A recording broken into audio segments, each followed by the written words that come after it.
We are now starting our second part of this quasi-judicial hearing. And I'm sorry, some of it is repetitive from the first time, but we have to read through all of this. Couldn't open it. Okay. Quasi-judicial hearings are evidentiary hearings where the Town of Sylva Board of Adjustments will make a decision based solely on the competent materials and substantial evidence for in the record. The record is all of the materials and input that is presented to the board, including the application, the exhibits, the testimonies, and related materials. The record may include some insufficient evidence, but the board may not base its decision on it. The next item on our agenda is a request from KRP Investments, LLC for a conditional use permit. The hearing on this matter is judicial in nature and will be conducted in accordance with the special due process safeguard. I will now open the public hearing on the conditional use permit request from KRP Investments, LLC. And I will ask the board about disclosure, conflict, and bias. Before we begin, I'd like to give the board members a chance to reveal any possible disclosures or conflicts. I would like to remind the board that a conflict of interest has a stricter definition with a quasi-judicial matter than a general legislative matter. If an individual board member has a strong personal interest in the case, he or she must not participate in this case. Disclosures might include site visits, communications with persons including county and town staff and consultants, specialized knowledge related to the case, family, business, or other relationships with the applicant or affected persons, financial interest in the outcome, or any other relevant information. Do any of you have anything to disclose? No. Okay, thank you.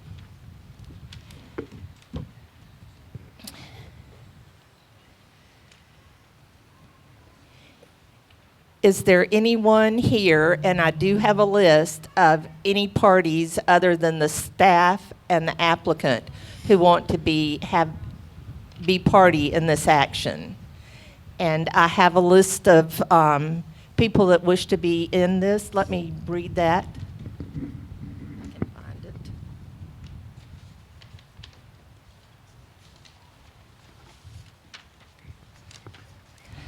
I would ask for staff and the applicant and these people to come forward to be sworn in. Brian Bach, Bill Sparks, Kristen Kane, Morris Moody, Max Holland, Mary Cook, Priscilla Holland, and Luan Howard.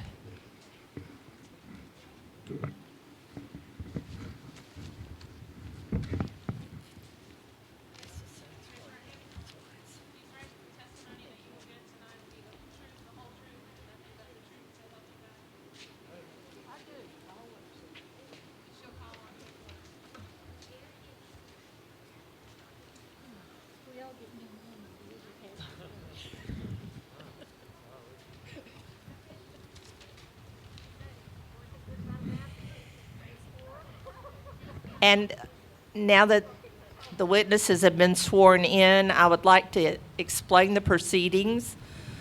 The order of business for the hearing will be as follows. Staff presentation of report, applicant presentation of evidence and witness, other parties' presentation of evidence and witness, and any closing statements if any of those parties wish to make them. If anyone wants the board to see written evidence such as reports, maps, exhibits, then the witness who is familiar with the evidence should ask that it be introduced during or at the end of their testimony. Parties may cross-examine witnesses when they are asked.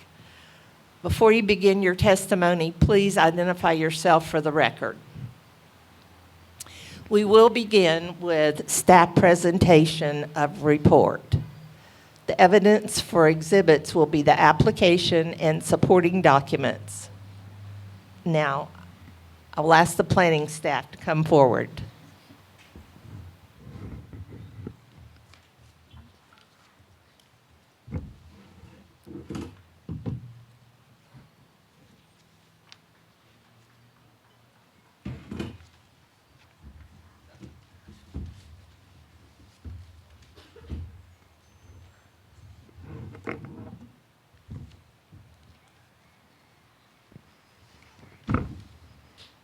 Good evening, everybody. Okay, good evening. Board, happy to see you again. Okay, this is a conditional use permit request for the project is Canyon Chase. It's a senior living apartment complex. Applicant is KRP Investments, LLC, and Karen Perry, the managing partner, and her staff are here to do their presentation a little bit later. The project location is on Chipper Curve Road and Allens Branch Road. The PIN number to the property is 7642428546. You can see on this map, Chipper Curve, Skyland Drive, and Allens Branch Road here. The highlighted property here is the project, the subject property for the project. This is in the professional business district. It's the ordinance section for the request is Article 6, the conditional use permits. The description of request is that the applicant is requesting a conditional use permit to allow for a multifamily residential development in the professional business district. The application is for the construction and management of one 4-story building containing 84 units, and that would be 44 one-bedroom units and 42 bedroom units, and a total of 124 bedrooms. The applicant I just spoke with has offered to lower the building to 3 stories and lower the units from 84 to 76, if that's an issue with the residents in the area. So going from 4 to 3 stories. 3 stories and going from 84 units to 76. This project will also include an indoor and outdoor sitting area. I'm going to flip the page here.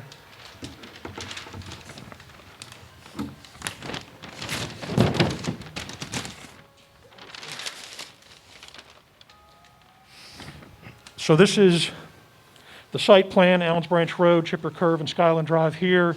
The proposed building on this side of the property to the I guess as it were, to the west. Parking lot to the east. The main entrance to the property would be off of Allens Branch, just off of the intersection of Chipper Curve. The indoor-outdoor sitting area would be located here, just off to the corner of the parking lot. And the interior of the building would include a multi-purpose room, tenant storage areas, exercise room, and computer center. Currently, the town of Sylva allows for multifamily apartments in the professional business district only when the town of Sylva Board of Adjustment or Board of Commissioners issues a conditional use permit. The background is that the property for these potential apartments is located on the north side of Chipper Curve and Allens Branch intersection. The parcel identified as 7642428546 is in the professional business district and is 4.5 acres in land area. It is improved currently with a single-family dwelling, which is in this approximate area of the property.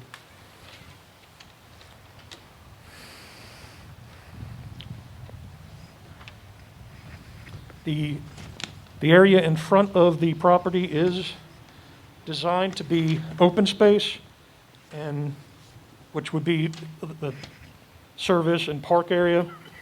Tuckasegee Water and Sewer Authority would be water and sewer utilities, and Duke Power would be for power. Sylva Fire Department would provide fire safety services. And to answer the question earlier, the gentleman that spoke, this building would be required to be sprinkled per NC building code. Driveway access permits and three-party encroachment agreements, again for the sidewalk, will be required from the NCDOT during their review and approval process, as both Chipper Curve and Allen's Branch Road are state-maintained roads. Again, in your package, this plan was submitted to the DOT, and their response is that this project did not warrant a TIA. And again, to follow up on that, the Town of Sylva's ordinance does not, we don't have any tools in the ordinance for staff to trigger that, whether it be parking, turning movements, whatever that is. We don't apply that as staff, and of course, it's in the state's jurisdiction to do that. Staff findings, based on the submitted documents by the applicant, the requirements for the conditional use permit have been met for the use of multifamily apartments in the professional business district.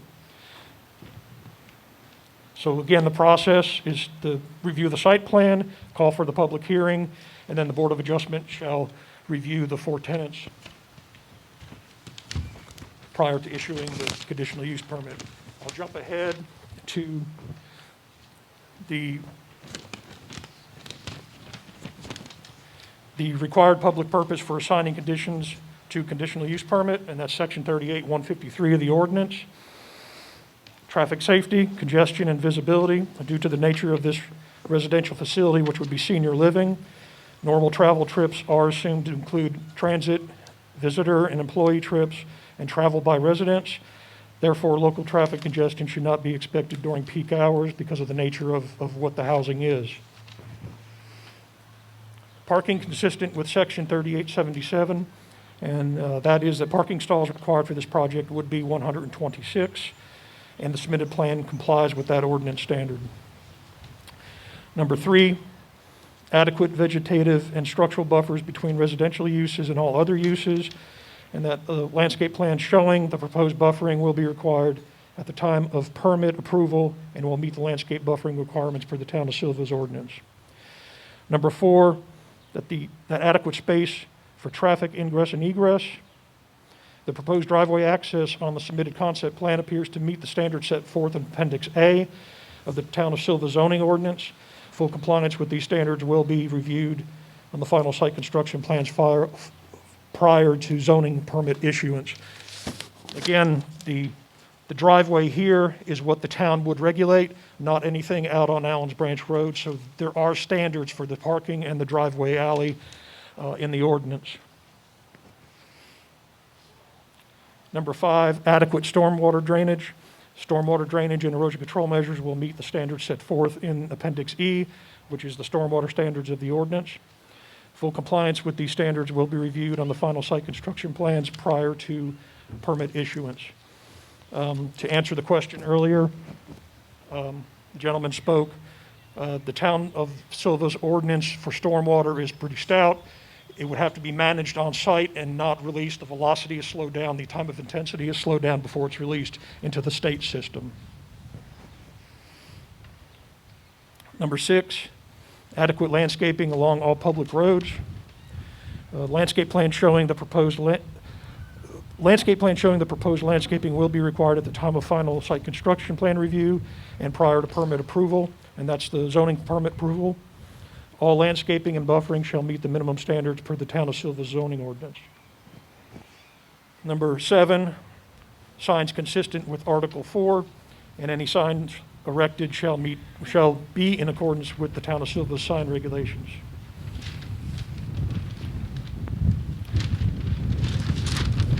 Hang on.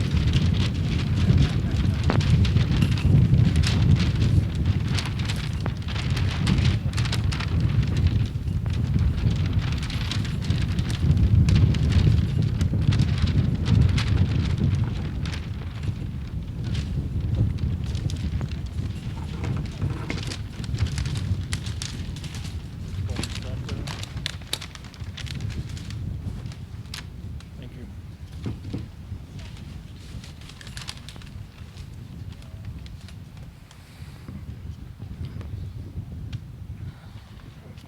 Number 8, that the outside lighting be screened, turned off, or directed away from the residential neighborhoods. And structural lighting per NC building code will be required for the actual complex. And that would be for obviously the ingress egress of the building. The applicant has not indicated a lighting on the submitted concept plan. However, due to the nature of this project, senior living complex, lighting should be encouraged for all walkways, parking areas, and community areas, which would be the outdoor seating areas, picnic areas, open space, and park areas. Lighting should be designed to be downcast with no halo effect, not directed toward the public right-of-way or adjacent properties. Number 9, that commercial machinery or activities producing noise are conducted within the confines of the enclosed building. That doesn't apply here. It's a residential unit. Number 10, that the design of the proposed building and its use shall be consistent with the surrounding character of neighborhood and purposes of the zoning district. The surrounding neighborhood consists of single-family detached homes, commercial businesses, professional and community services, and the proposed structure and accessory buildings are professionally designed. The recommendation is that all final site construction plans be reviewed for final compliance of the Town of Sylva zoning ordinance prior to issuance of a zoning permit. A 5-foot sidewalk be constructed along Tripper Curve Road and Skyland Drive and connected to the proposed interior on-site sidewalk network. To ensure safety for residents and visitors, provide site lighting for parking areas, pedestrian walkways, and public spaces. Lighting should be designed to be downcast, no halo effect, and not directed toward the public right-of-way or adjacent properties. And that the applicant coordinate with the NCDOT for driveway access permit and 3-party encroachment agreements.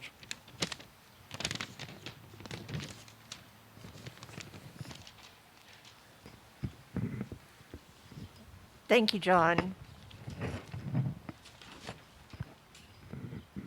I will now ask for any cross-examination. Does the applicant have anything else to say or ask of John? Okay. Then are there questions from the town board? David? Of course. Okay, so that's a big change, the day of dropping from 4 stories to 3. So do we assume that all the other facilities are staying the same? Everything else? Yeah, it'd all be relative. So the number of units serving, they have interior storage units, they have the parking schedule, number of parking spaces would drop, obviously, because the number of units are dropping. So it becomes a little bit, obviously smaller vertically, slightly smaller, probably horizontally on site. So now we're hearing an amended version of, I guess, the packet that we have here. The amended version being dropping a floor and reducing units. So that's not something a condition we would need to put on to ask that they remove a floor. It's assumed that that's. The applicant is offering that. And did that not re-trigger any sort of review by staff, a change like that? I mean, since it's a smaller, everything that's been approved. Typically in a situation like that, because it's not an increase, you're not increasing the impact, you're reducing the impact, that typically in a situation like that, the boards would not necessarily approve it, but would accept that for what's being offered for the amended application. So just a question.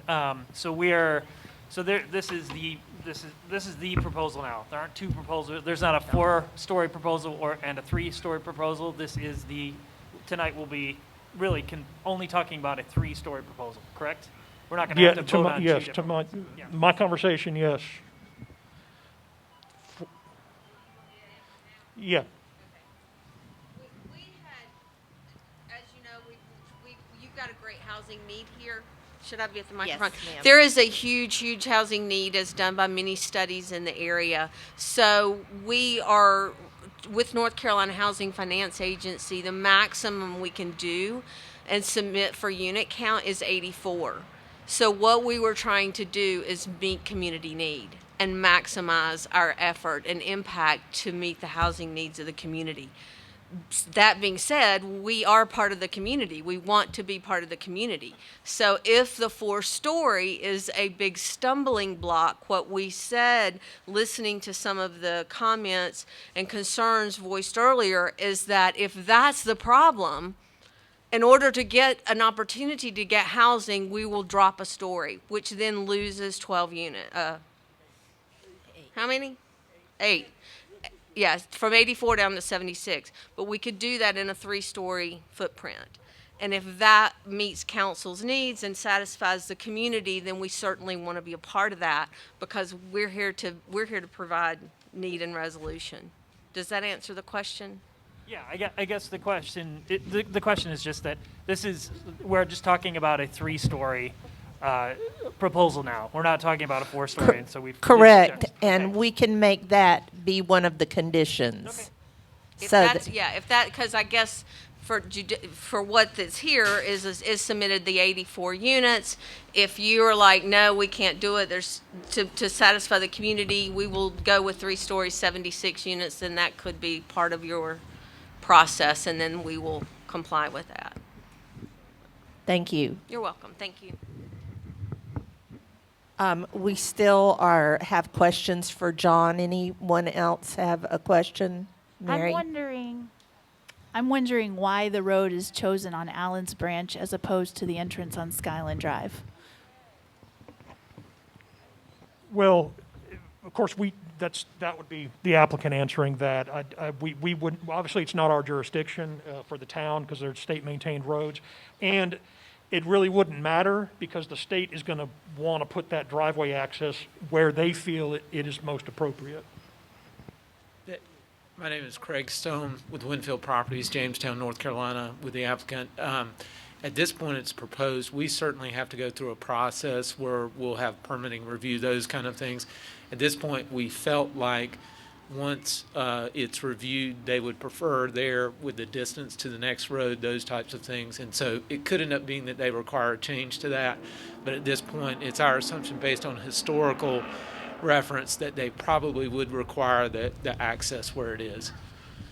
But again, that's ultimately not our decision. That would be part of the process of permitting, TRC review, those types of things.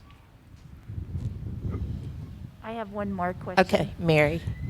So with the proposed 4-story or 3-story, I'm a little bit concerned why you chose to lay it out, not with the landscape, making like a view shield, I guess you could say.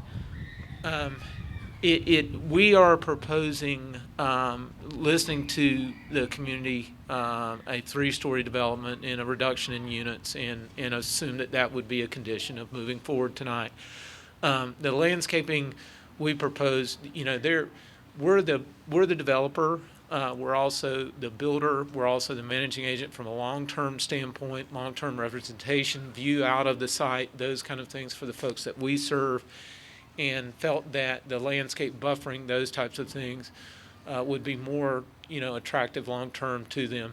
If that's something that was ultimately required, we would have to meet those items, but from our historical reference of properties, those types of things, the landscaping proposed is what's attractive, is what's long-term, easily maintained, those types of things. So we didn't propose maybe, I think what you're saying is a landscape buffering. So we propose more aesthetic. Are you suggesting additional landscaping over and above the minimum landscaping? Well, just the way that the building is laid out, could be considered an eyesore, even if it's a beautiful building on a neighborhood that has nothing similar to that. So you're coming down the road and then wham bam, it's not into the mountainside. So I was a little surprised with the lay of the layout. Yeah, and one thing I would say to that, we're a family-owned business out of Jamestown, North Carolina, and all we do is housing like this. My father grew up in the area working for the Forestry Service here in Sylva, actually, and so certainly respect that. Our design, the materials that we use are brick, hardy plank, which is semester siding. We don't use on the vertical planes, vinyl, those types of things. And we have movement in the elevations, those types of things. So from the standpoint of certainly understand the comment about eyesore, but I hope that what we do with some of the design awards we've won, those kind of things, movements in the roof lines, those things, it's an attractive design. We are long-term investors, long-term guarantors.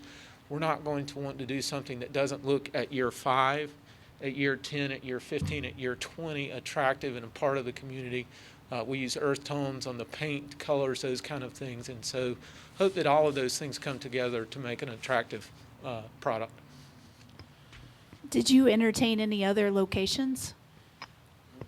We've looked at a number of locations. I actually served at the community college a little over a year ago on a board that was looking at economic development in the area, that was talking about how overwhelming the need is for folks that are paying more than 30% of their current income for housing. And based on that, one of the discussions was the difficulty of finding locations. And it is incredibly difficult to find locations for housing. This is one that met a number of the different criteria. Certainly doesn't meet all the criteria for everybody, and we respect that and understand. But for the folks that we would potentially serve and their access to the community, their access to amenities, those types of things, it's something that we think about and look.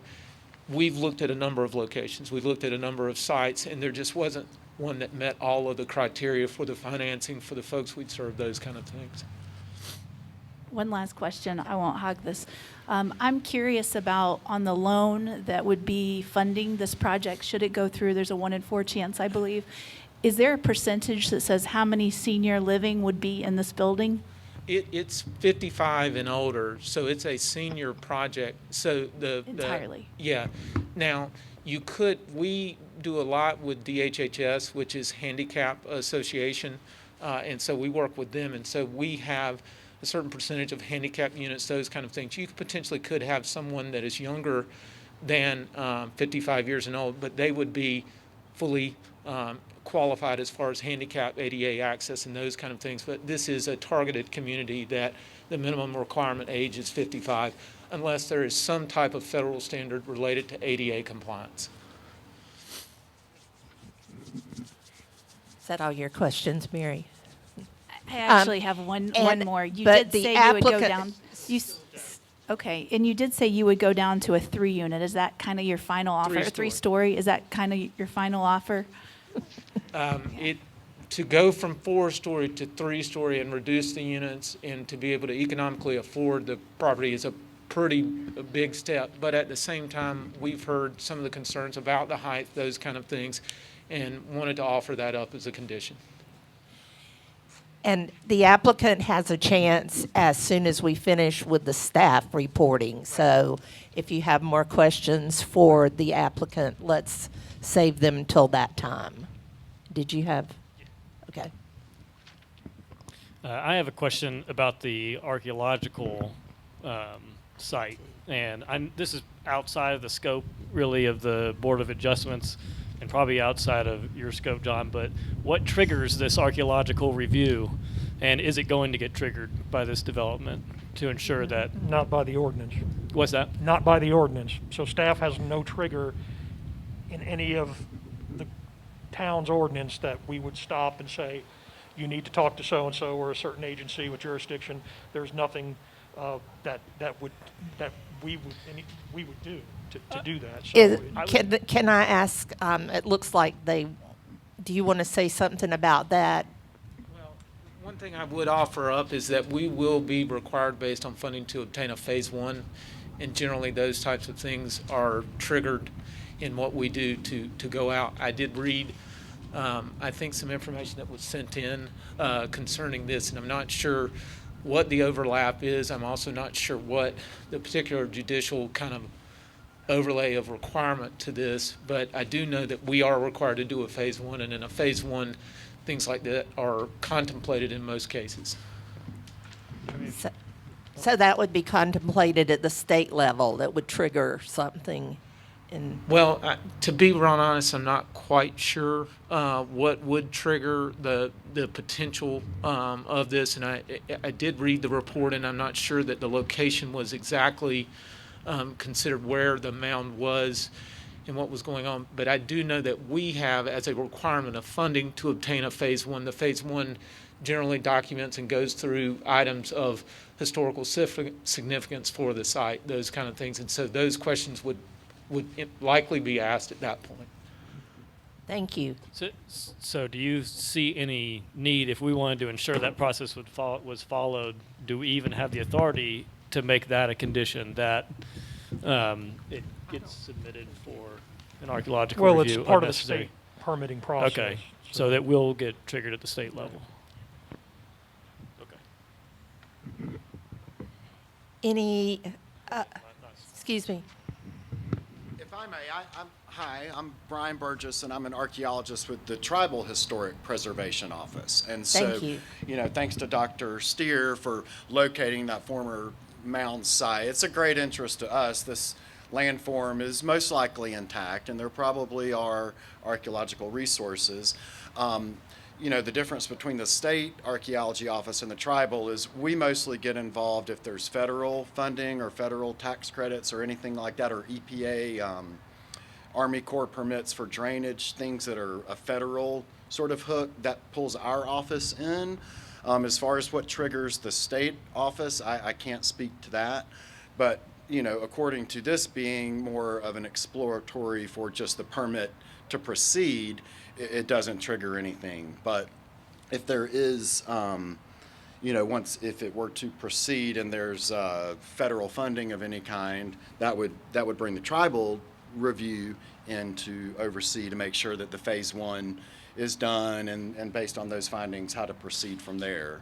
So I can address questions about that type of project, but not the state office. So just to be clear, the town has no jurisdiction at all over the archaeological interests here. Is that correct? Is that what I'm hearing? Yeah, there's nothing in the zoning Okay, ordinance there's nothing was- that concerns the town board on that. Correct? At this meeting. That's correct. Okay, thanks. It is an interesting site, and It's totally an interesting site. Yes, I just want to make sure I'm clear on that. Okay, so I'm back here if there's any more questions about that, but otherwise, thank you for your time. Thank you. Any other questions of staff from the board? Does the applicant have any questions of John?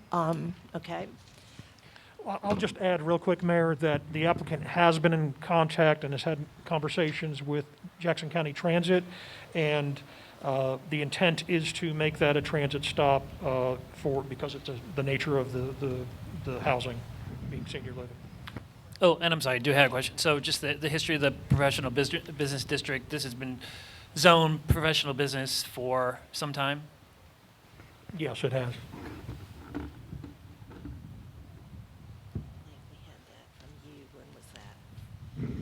Okay, do any of the other parties have questions of staff? Those are the ones of you that were sworn in. Do you have any questions? All right. Oh, yes. I don't have a question, but is there a rendering of the facade of the building at all? Yes. I just see the topo. Boy, can-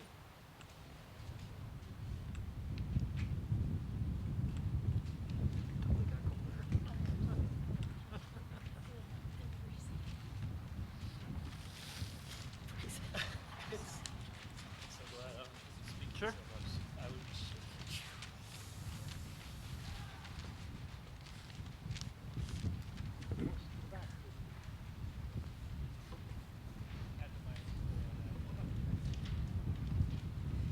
So all the hallways are interior?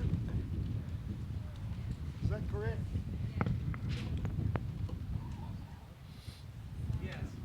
All hallways are interior, yes. And there's no balcony? No balconies, just windows. And are there stairwells? Interior, How many? well, whatever's code to serve, there's going to be elevators and stairways to, that's, How many elevators? how many? Two. Two. And this building is 350 feet long. Is that correct? the length of the building, 150 feet long. I don't know that that's, well, it may change because of it's reducing down. Because you're reducing the height, not the width. Yeah, but it's also going to require to put it onto the site and meet the setback, so it will reduce the space. We're reducing 8 units. Okay, now this pond, So, Mr. Holland, can you move to the mic, please, so everyone can hear you? this pond that we've got here, that is purely runoff water, is that correct? Right now, yes, it would be the There's way no that. fresh water. No, it would And be if a. you went out there right Well, now. let me answer your question. Yeah. It'd be bioretention, right now, schematically, it'd be bioretention for stormwater. That would be treatment before it's released into the main system that the state maintains. What system is there? I The know- state maintains the swell, have a maintained right-of-way. They maintain the swales and the storm pipe that cross the road. Have you been out there? I've been out there, yeah. Don't, Well, would you go out there and show me where there is a system? the state has a state-maintained right-of-way. They They got a right of way, but what is this storm system? That's what I They- want to know. They maintain from right-of-way to right-of-way, the back of the ditch to the back of the ditch. If they're not maintaining it, you need to call the DOT and let them know that there's a need for that to be, There's nothing there to maintain. there's, The man that mows the hay field mows it all the way to the road. There's no ditch. There's nothing. I don't know what, and I mean, this it's a will state, be- it's not a town road, it's a state-maintained road. This will be a pond Okay, Max. of stagnant water. Okay, so we gotta stay on track here now. Okay. What the current status of that is not relevant to what is going to happen with regard to the conditional use permit, application. So, and we can get to that, but we'll stay on track here, and you'll have your opportunity to speak, so we'll proceed with that direction. I had one other question that I would like to ask is, as I read in some of the papers there, it said that the applicant should present to this board or to you folks, a survey made by a registered surveyor. I have been to the site. I have looked for any signs of it having been surveyed, and I can find no markers. The state law requires if a surveyor does a survey that he must mark those corners. And there is nothing marked on this land that I can see. This is an existing lot of record, it's Was an this exist, something that wasn't done? this is It an exist, wasn't presented to the board? this is an existing lot of record. It's an existing lot that's already recorded with the Register of Deeds. When the applicant, this is a concept review at this point, when the applicant completes their final site construction plans, they will have to have a survey and a topo done for their design. Okay. Thank you, Mr. Holland. There will be other time for you to make comment later. Are there any other questions of staff? Thank you. Thank you, John. Next will be the applicant. If you will please give a presentation of evidence and witnesses. Do you have any exhibits not already admitted? Thank you. Again, my name is Craig Stone with Winfield Properties from 5614 Riverdale Drive, Jamestown, North Carolina. Also represent KRP Investments, the developer in this case, Karen Perry. We are, like I had said earlier, also the builder and the managing agent on a long-term basis, so we would be signing a guarantee of minimum of 30 years on this, so just kind of giving sort of a length of time and the involvement of our in this process. This is, as presented, originally it was an 84 unit mix of 1 and 2 bedrooms. focused at 55 years and older population. We're asking a condition be placed to reduce to 3-story and will subsequently reduce the number of units to 76. Our rents, similar to what you had earlier that Mr. Russell presented, range from $380 up to $1,000 up to the 80% level. What that basically is we're targeting folks that meet roughly 30% of their area payment towards rent in what we're doing towards workforce housing. This would amount, if we were able to go forward, approximately a $12 million investment in the community. I know that we are from Jamestown, North Carolina. All we work is in the state of North Carolina, and we exclusively work in affordable housing and in the workforce housing, which targets folks like what we would be addressing here. There has been some questions about the proposed tenant base. It is 55 and older. There is the possibility through some of the ADA support that we do working with DHHS that there could be someone that lives in the community younger than 55 years of age, but they would meet the handicap requirements related to that on a federal standard. From the standpoint of materials, that's of significant, and the colors don't show up in this rendering. It's flat and doesn't show the movement in the facade and those kind of things. We use brick and hardy plank. We don't use vinyl on our exteriors. We have broken roof lines, architectural detail throughout all of the movement of it. There are some Juliet balconies, but no functional balconies. Those are more aesthetics. There are no, I think there was a question earlier about balconies, porches, those types of things. We don't have those. It is interior loaded, so we do have hallways. That's purpose for folks so that they can get out in inclement weather, those types of things. It will be elevator access. We are required to have 2 elevators. There's essentially, I believe, 3 stairwells currently proposed, but we'll have to go through a design process and permitting process, and they'll check those types of things. We also sprinkle the building, so there is that from a fire standpoint that meets the code and also ties into the review process for the local fire chief and those kind of things. I think that there were some other questions that were asked concerning the grounds, concerning aesthetics, those kind of things. We have a number of different amenities that we offer, a computer center, those kind of things. We also look at long-term on the landscaping, what type of vegetation is used in the area and those kind of things, and we'll develop a plan and submit that along with the plans to meet whatever the local requirements are.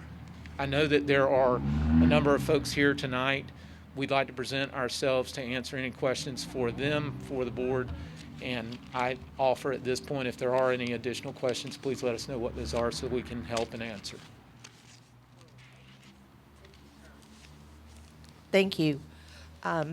Now we can have cross-examination or questions from the parties. If you would like to question them, please raise your hand and come forward. Mr. Holland, if you are, or okay. All I know is what I read in newspapers. May get to the microphone, please. Will Rogers said that, but anyway, I believe this gentleman was quoted in the newspaper as saying that the rent for a 1-bedroom would be $1,200, and that the rent for a 2-bedroom would be $1,400, with some suggestion that that may be come down. You're supposed to right now be asking questions of the applicant, so. Is that a correct statement? It's not what you just said. I have not spoke with the paper and have not provided that. The low rent on the bottom side would be $380, not $1,000. So the paper is in the error. Okay. Okay. Now, are you? Okay, wait just a I second. want to ask him one more question. And Karen, y'all need to come to up to the microphone so that. Are, Are you Can I get- aware Okay. that HUD or Section 8 housing is issuing no vouchers at this time and has not issued any vouchers since August 17th, 1920 in Jackson County? Go ahead. Oh, look, we can be mobile. And We're not, that changes, hold on. Can everyone hear? Okay. That changes from time to time, but that has no impact. There are no Well- project-based vouchers with this particular community would it proposed. surprise you that if I were to tell you that as of yesterday, the HUD office here told me just that? That there are no vouchers? Our community, based on the market study, has no impact related to the voucher programs. I do know from time to time HUD and their voucher programs make changes and freezes, but our target market has no impact. And you stated that there were a great number of studies that had been done here in Jackson County for the, claiming this as a need. It is. Hey, would you furnish this board with those studies? They have those studies already. They gave them to me, actually. So, Who? yes. So what we are doing is we're creating an affordable housing opportunity, and we set our rents affordable to 40%, 80% of area median income and below. And this particular property we're proposing as low as 40%. So the rents are at varying levels. They're all not identical. They're based on the need, as Craig mentioned, that folks would not be overburdened for their housing. And typically that is 30% of their household income. Okay. What HUD is doing is of no concern because this is not a HUD property. And while they may be vouchers, and we would absolutely accept voucher holders that have portable vouchers, but this is not a community So designed you're with not HUD. getting any subsidies? We're using low-income housing tax credits as allocated by North Carolina Housing Finance Agency, which is part of the overall financing that allows the rents to be more affordable. Okay. So your income is coming from tax credits and financing at a low interest rate. Is that correct? It's still we have multiple levels. We have conventional financing. We have equity as well raised with the low-income housing tax credits. And are you the only investor? I am the owner, the primary owner, the divestor of my corporate, my entity is, and that I represent. But no, it will be sold to an equity investor that are buying those credits. Oh, Only the tax credits, but the ultimate responsibility as the overall general manager is on me. you will be the manager. And working with the folks at Winfield for the ongoing day-to-day management. And I personally have over 30 years experience in this industry in some fashion, and Craig's company does as well. And you will be getting a fee for introducing these investors. Is that correct? There is a developer fee, of course. I think that's what you're referring to. That's what I'm referring to. And as of right now, a large portion of that is put back into the property to make it work, based on, I mean, it's financing. So, of course, we would like to get paid something, but the overall ongoing is enough to function on a day-to-day basis. These are not designed to generate a lot of cash flow.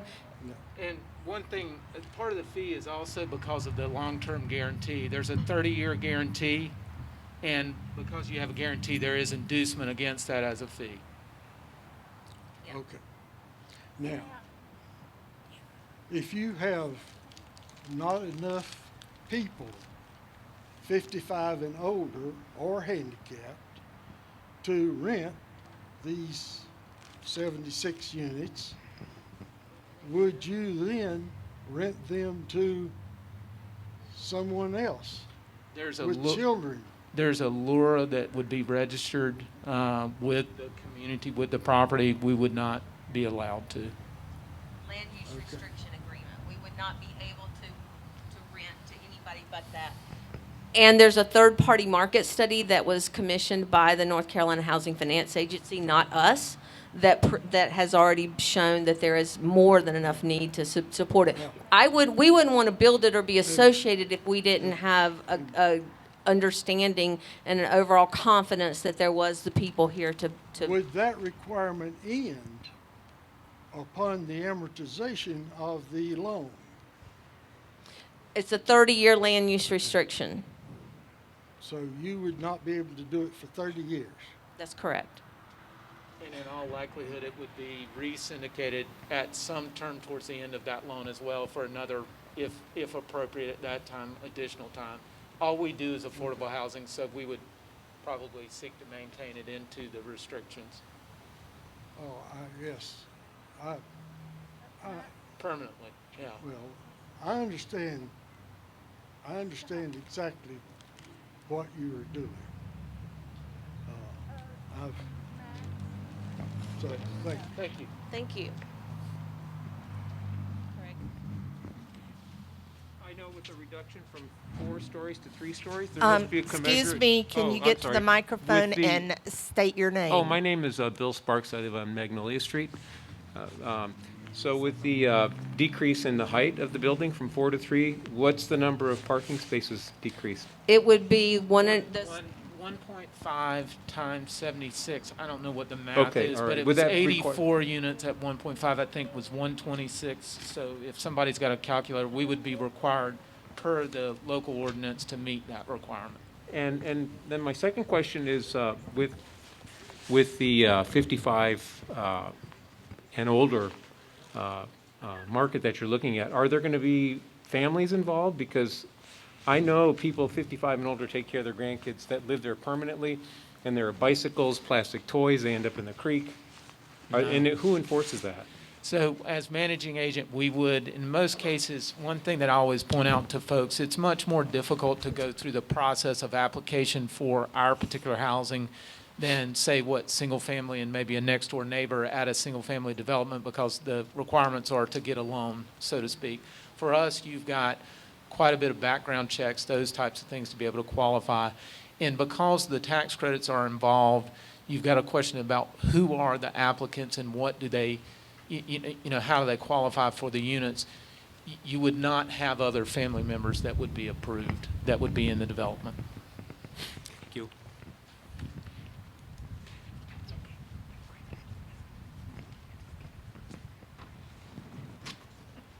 Hey, mine's a numbers question. So if we go from 4 Uh, stories. ma'am, Oh, I'm state- sorry, I'm Kristen Kane. Thank you. I live on Magnolia Street also. If we go from 84 in a 4-story, that's almost 21 per floor.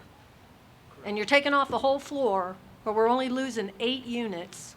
I don't see how it can reduce also in length.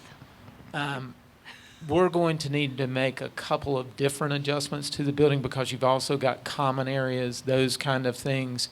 The building length will change slightly based on that. This is obviously at this point for illustrious purposes. There are ultimately final designs that will need to be submitted, and so there will be a slight change to the overall length of the building and configuration based on accommodation, because you got it's a little bit difficult to take and just cut one floor off and then go to 3. Biggest thing we had as we heard was the height, and that the height was a concern. So the thing that what we wanted to try to do was be amenable to that. It's certainly more difficult for us from a financing and numbers standpoint to go, any loss of units to be able to pay for cost and those types of things. So we felt like, certainly understand that people were very concerned and passionate about everything that's involved with the development, but we felt like that would be something we could offer up that would at least, help to cover some of the height concerns that people had brought. Thank you. I'm going to let John tell the board something here. Here. So Board, if and on behalf of the community, it would be important to, because of the requested change or the reduction in height of the building, we can make that a condition of approval to bring the final elevations back to you prior to issuing a zoning permit to make sure that that would meet, the minimum requirements of the architectural standards, but also fits within the footprint and kind of what we're expecting to see on the final plan.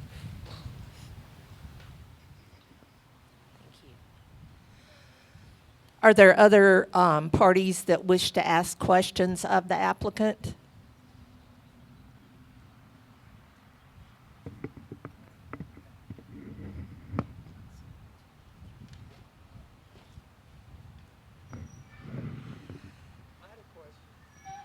Yes. My name is Brian Bach, and I live in Allens Branch. Yes. And my question concerned the data that was mentioned earlier by the applicant regarding the needs for the housing and it's a question a little bit about demographics. Was the data conducted locally here, or was it generally to North Carolina about housing needs for this kind of housing? I guess my question is getting at, were folks in Jackson County surveyed about the kind of housing that they wanted to have? What you guys are offering, which is apartments, 4 walls and a window and a door, or a lot of Jackson County folks like houses. They like porches, gardens, things like this, and it's kind of a quality of life thing. And my question is do we have that data from Jackson County, or is this housing that we're going to put in and then be providing it generally for other folks? So traditionally what we serve is a mix. There's certainly folks that like single family, in this case multifamily, but there's also some protections of the hallway, other folks, those types of things, and also the amenities we offer.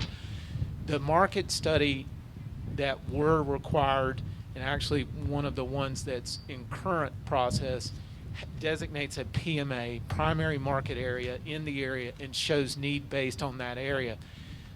To speak a little bit further about that, what they'll focus on in the area is folks and what their rent overburden currently is. So are they paying more than 30% of their income for housing? And that's where the need becomes really overwhelming.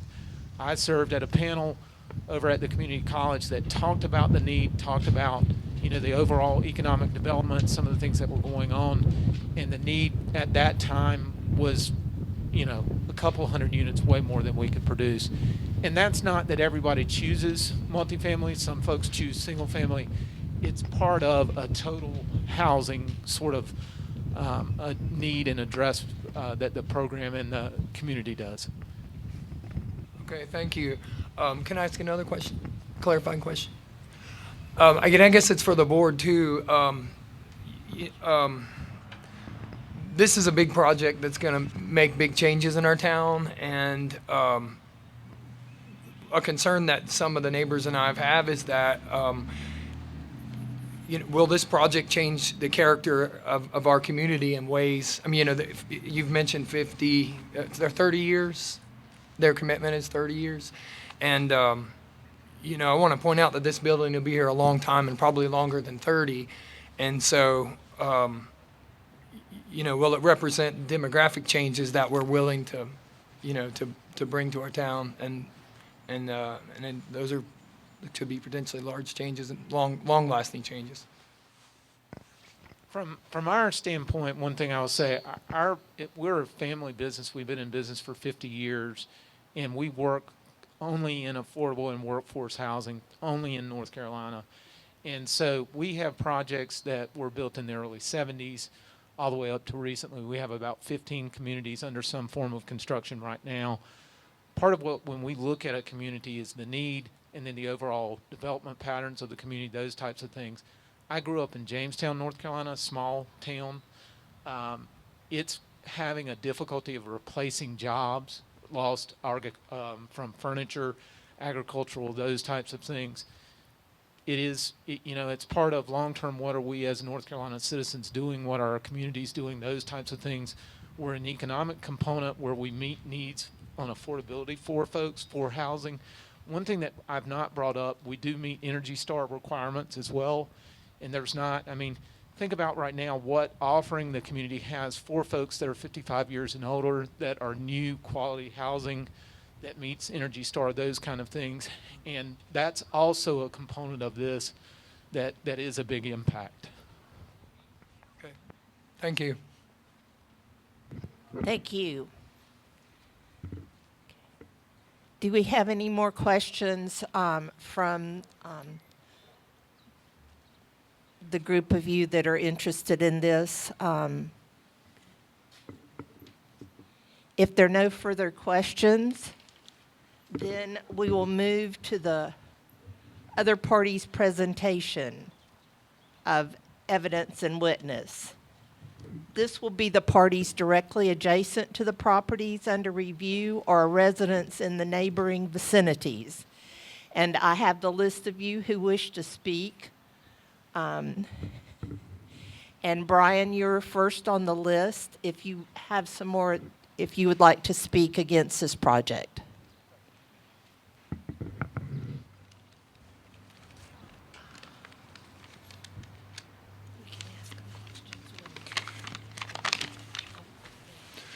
Good evening, Sylva Board and Mayor Sossaman. My name is Brian Bach. I've lived in Allen Branch for 17 years with my wife, and I would like to elaborate on 3 of the 4 conditions that my neighbors and I feel have not been met in order to vote yes and grant a conditional use permit for Canyon Chase on Allen's Branch. The first of those conditions is generally that does the project endanger public health or safety? A traffic impact analysis was not conducted prior to the application for this conditional use permit. It was stated by the planning board that there would be little impact to traffic. Without a traffic impact analysis, this is an assumption that is not backed up by evidence.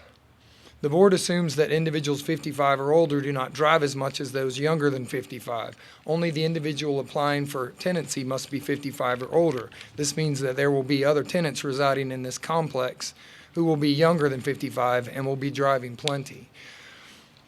Allen's Branch Road is an older, narrow 2-lane road and is too small for larger vehicles popular today. It is in need of significant repair due to erosion by the creek.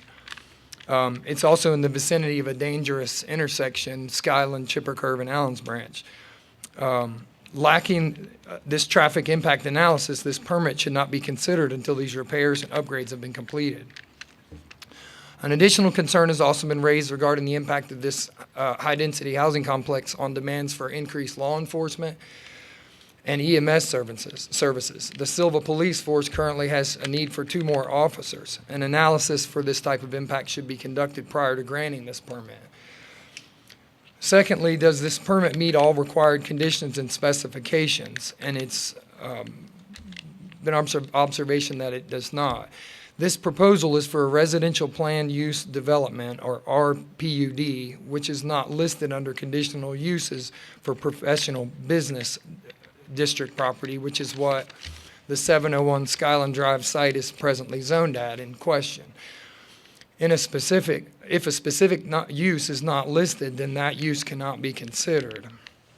The original proposal included a 3/4 acre residential property, which the applicant appeared to be including to meet green space requirements. And so a question would be, how are those green space requirements being met if that 3/4 acre has been taken out? That 3/4 acre has now been taken out. Will the project, so the last condition there that we don't think has been met is, will this project be in general harmony with the area in which it is located?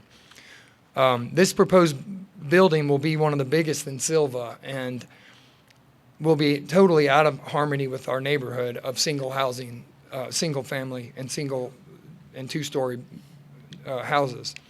It would represent a sharp contrast in building heights and building scale for that area. Many who have learned about this potential project have stated that it would be an eyesore. Within Sylva's own land use plan for 2040, it is stated that buildings should step down in height in order to buffer neighborhoods for more intensive development. Also stated in that land use plan is that buildings should integrate and match the character and quality of the neighborhood, and this building clearly does not. And so we would ask you to reject this plan based on those three criteria. Thank you. Thank you.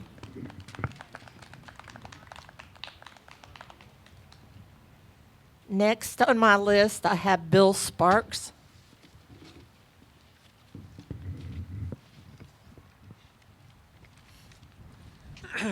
Good evening, and as the mayor said, my name is Bill Sparks. My partner April and I live on Magnolia Street in a home that was built in 1941. Our house sits within 100 feet of the proposed Canyon Chase building site. The building and parking lot would be in the view from our front porch if the complex is completed. This is the reason I would like to speak on behalf of my household in opposition to Canyon Chase. First, I would like to thank the mayor, the town board members, and town planners for their dedication to our town. We are not opposed to the addition of affordable housing in our area. However, we are opposed to the construction of Canyon Chase property in the proposed location. In the Sylva Land Use Plan 2040 that you published and posted in May of 2020, you state that one of the reasons the land use plan is necessary is because of certain challenges and existing threats, one of which you identify as the lack of traditional neighborhood structures. The area proposed for this project is in the Chipper Curve Allen's Branch Road area, is a traditional neighborhood filled with traditional homes. Most of the homes in this area are historical, and I'll define that later, what I mean by historical, single-family homes. If you approve this project, you'll be changing the character of a traditional neighborhood that is for more or less established and has been. And this traditional neighborhood in your land use plan. In the land use plan at policy 5.3, you state that you support the use of streetscape and other public improvement projects to create, reinforce, or improve commercial and residential areas in Sylva. In the area that we're talking about where the Canyon Chase development is to happen, you note that 40s style architecture and a significant number of 40s style homes, which refer to as the craftsman or arts and crafts era of American design. We believe the addition of a 4-story generic style apartment complex is totally incongruent with this area and would not be consistent with the goal of creating, reinforcing, or improving this residential area. Lastly, in policy 5.4 of the land use plan, you state that you want to encourage the preservation and enhancement of natural, recreational, historical, and cultural landmarks that are unique and essential to the identity of Sylva. The addition of a 4-story or possibly 3-story complex would result in the demolition of what we feel is one of the most beautiful and iconic homes in our county, and Canyon Chase would hardly encourage the enhancement of natural, historical, and cultural landmarks. I refer to the 40-style homes that are plainly evident in this neighborhood as historical in the sense that this period of American history was called the craftsman arts and crafts. I refer to the home that you would demolish or would be demolished as iconic. If you look up the definition of iconic in Merriam-Webster, it reads of relating to or having characteristics of an icon, meaning widely recognized and well established. You clearly held true to the policy 5.4 when there wasn't even a policy 5.4, when you opted to refurbish the new courthouse for use as a library as opposed to developing a newly constructed building. Demolition of the 1930s home, which is on the Canyon Chase property, proposed property, would be akin to destroying the courthouse.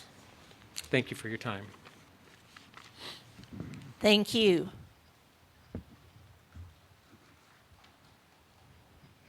Next, I have Kristen Kane.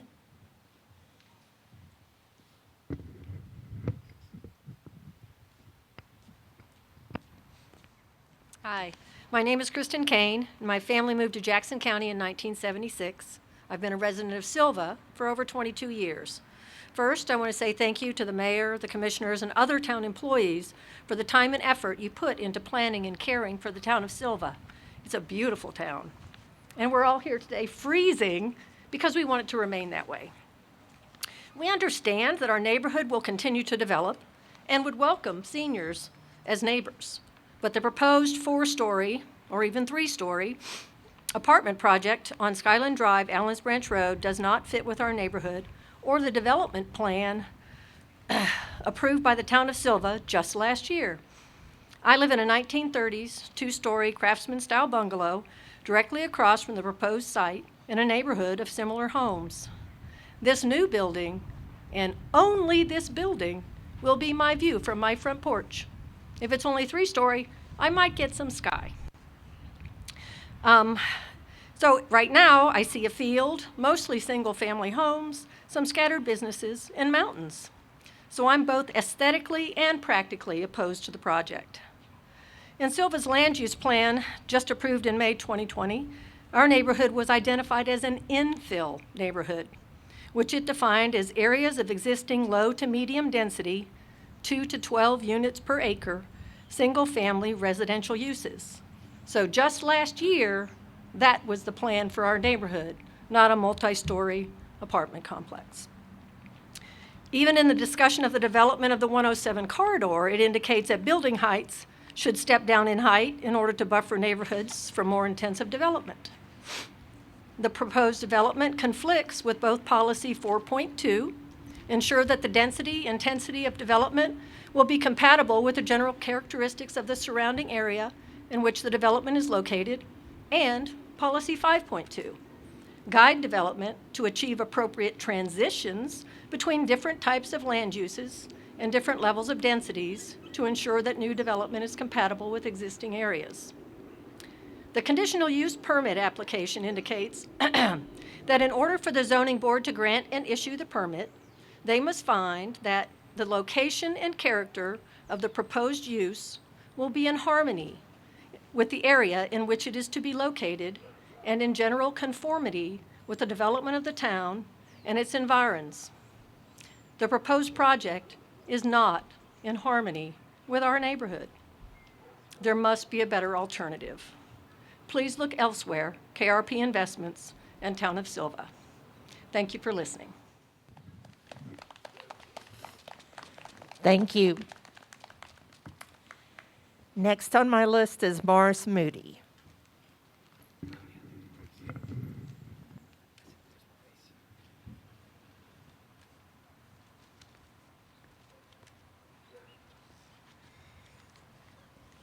I've gotten so stiff I can hardly move.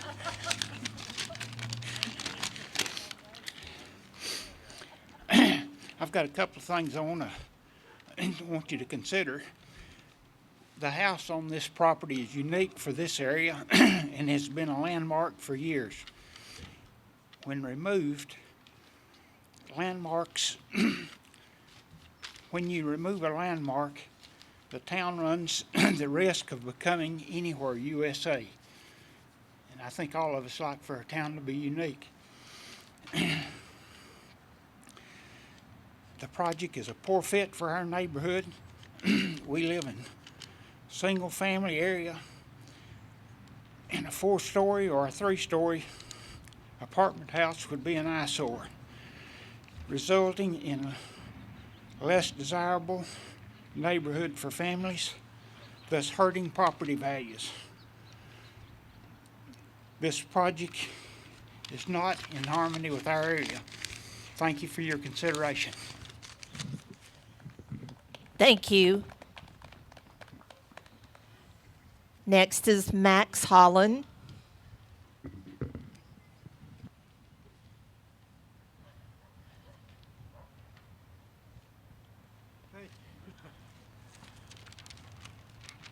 I'm Max Holland, and I moved on the branch 48 years ago.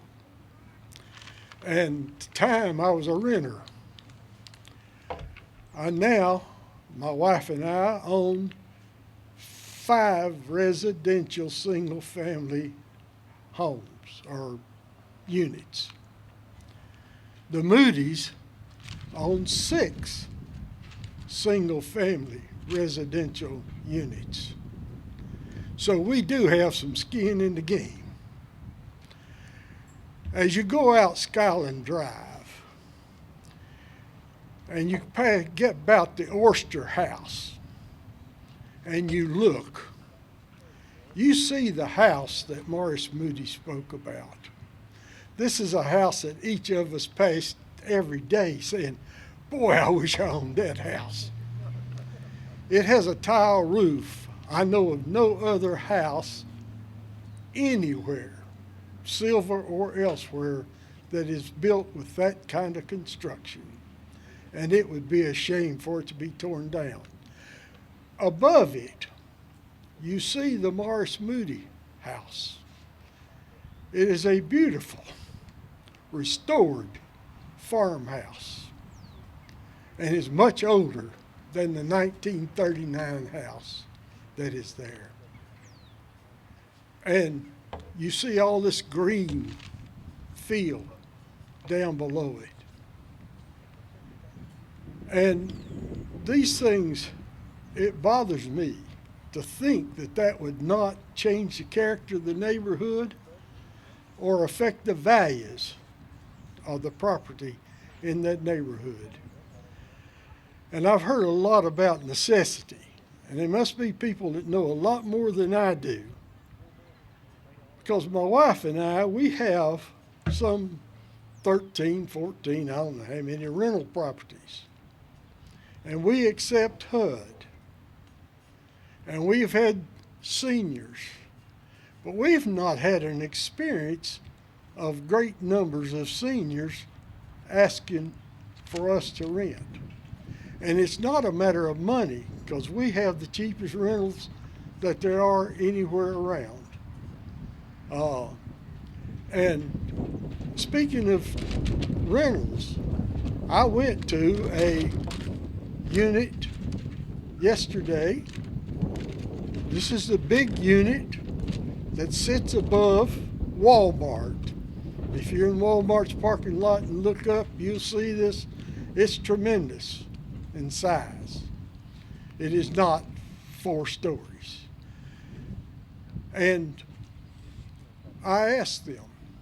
The lady handed me an application, said, fill this out and bring it back.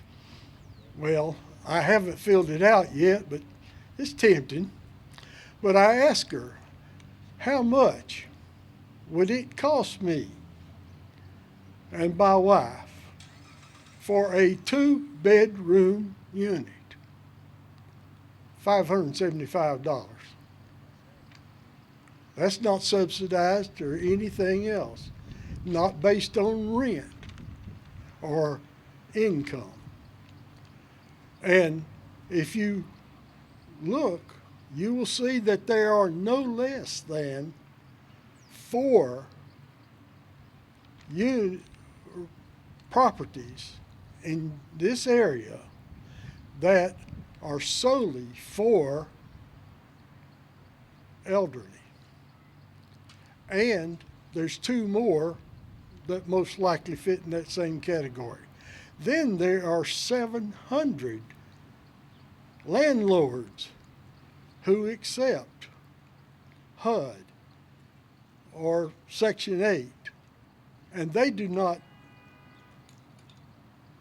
rule out elderly. And we presently have elderly living with us. And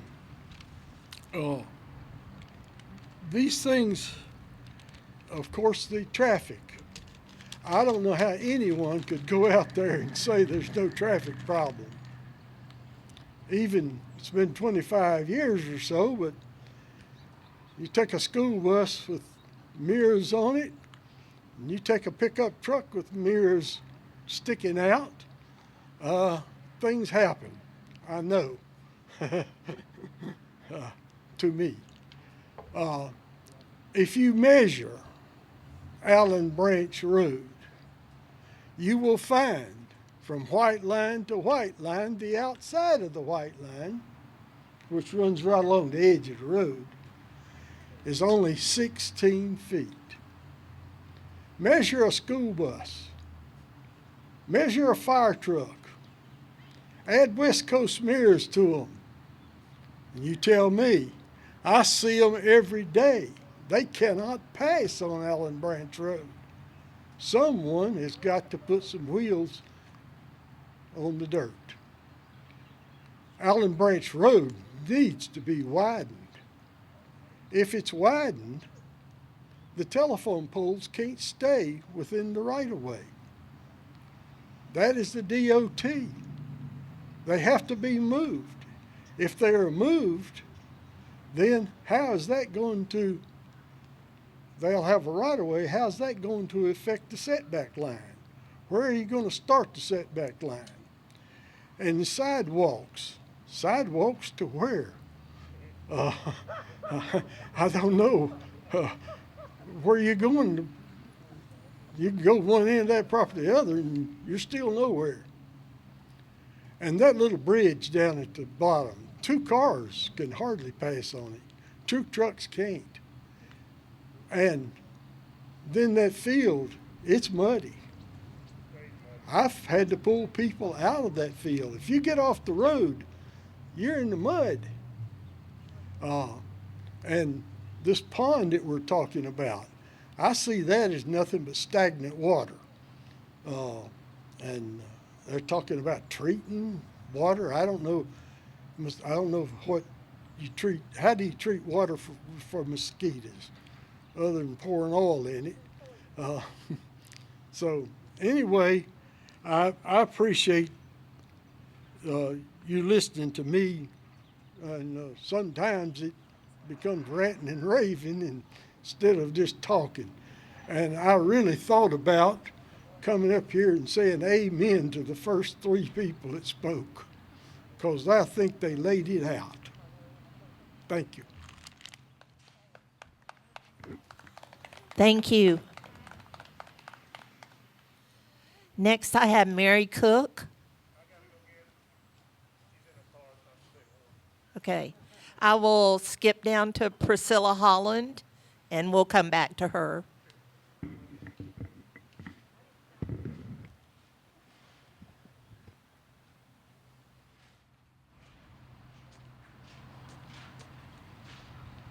I want everybody to know my husband apparently signed my name on some paper, and I don't do this. But I appreciate all the people who came and spoke against this, because I think it would be terrible for our neighborhood. I'm not against people having tenants. I have some myself, and they're welcome to some of mine, because I don't appreciate them some days. But anyway, I appreciate the people who've spoken, and I say amen to them. But today, I was coming across that little bridge, and this man way down the road saw me coming. I was coming from town. He pulled off the road to let me by. But I stopped before I got there, and he came by and waved and thanked me for letting him get across the bridge. 2 cars can pass, but I won't do it because it scares me. So anyway, I hope you all will consider this honestly, fairly, and do what you know is right. And I want what's done for Sylva done right. And sometimes that involves selfishness for me, but I just don't think that's a good thing to have in our neighborhood because of the size of it. Thank you. Thank you.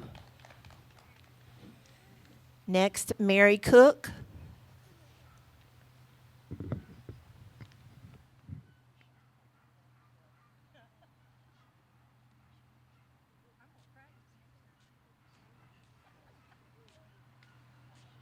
Y'all know how cold it is out here? My name's Mary Cook. I live on Allen's Branch. I've looked and I've talked to people, and there's different places here that you could do this. You don't have to do it up there. There's a place right up the road here, next to Jackson Plaza. It'd be a wonderful place for it. There's a place on 107. Be a great place for it. Allen's Branch is just not the place for it. There's a small, tiny bridge. There's a bus route that goes up and down that road every day. The road is so narrow that one of these days it's going to happen. And I just don't want to see a bunch of kids hurt over a bunch of housing. I agree, everybody needs a home, the old, the young, but this is not the place for it. We have a lot of old people that live on Allen's Branch that use that road every day, that it would scare them to death coming down through there and have to deal with that. Also, the reason I guess it's named down as a branch, I don't know, is there's a branch that runs down through there. And in this area, when you go up, it's on the left. Come down, it's on the right, of course. That branch is broken off so much of that property, that land, that it's almost to the pavement. It's been that way for a long time, and it's still that way now. And bus gets over on that lane, it's going to be bad. I don't know. You know, I live above all this, but I just don't think this is the place for this housing development. Thank you. Thank you. Next on the list is Luwan Howard.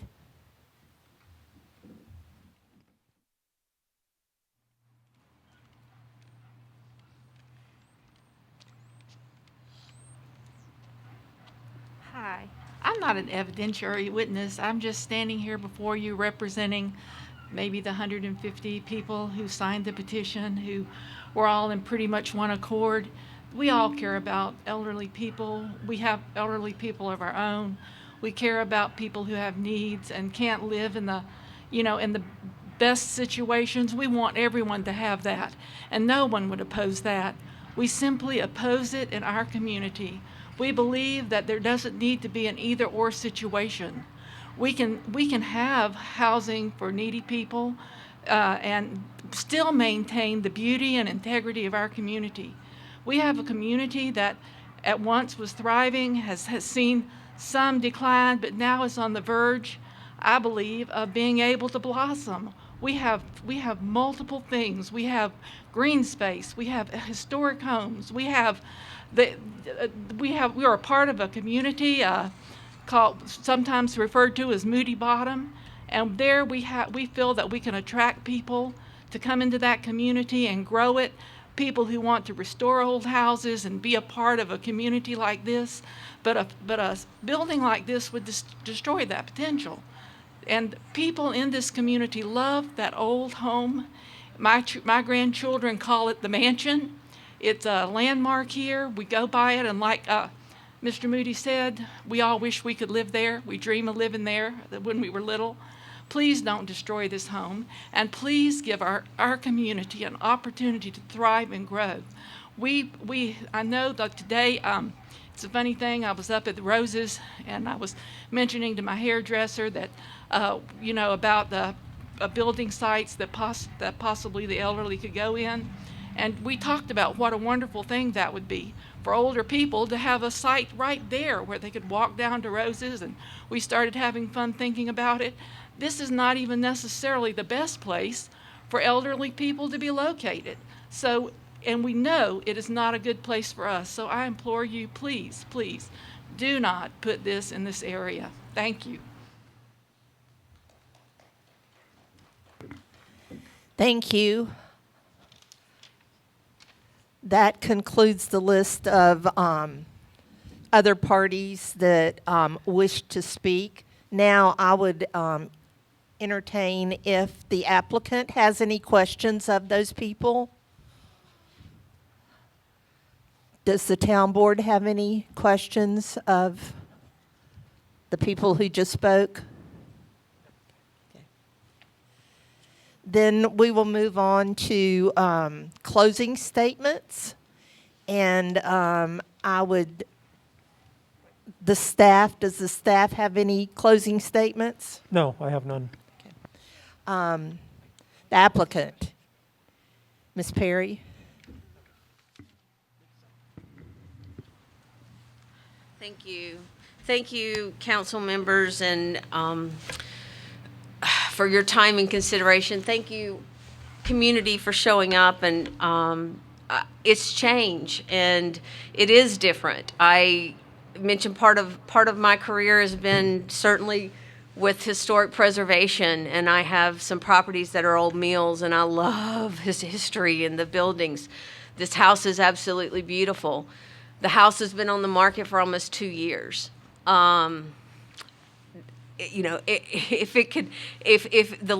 chose this property because it was already zoned.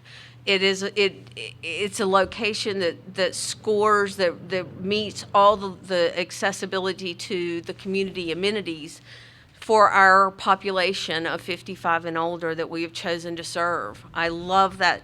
I love this population, and we were able to make it work.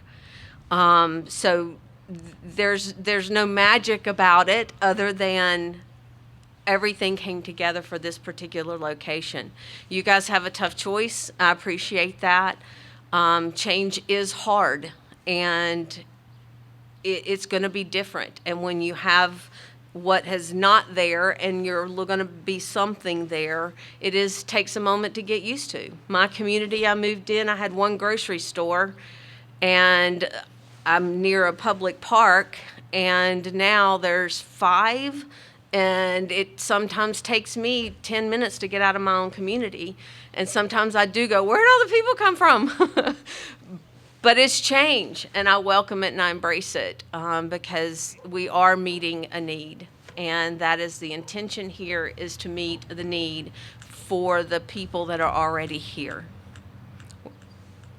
So if you have any questions, I'd be happy to answer those, and I just appreciate the time. Yes, Board, do you have questions of the applicant that, I'm sorry I took some of your time away earlier, but now's the time you can ask them.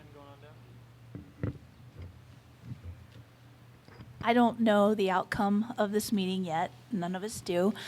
But should the outcome be negative in your favor, are you open to looking at any other locations in Sylva? I have been for 5 years. I've been trying to get up here for 5 years. I've been working with the folks, with John and Paige and the folks of the town. It's not for lack of trying.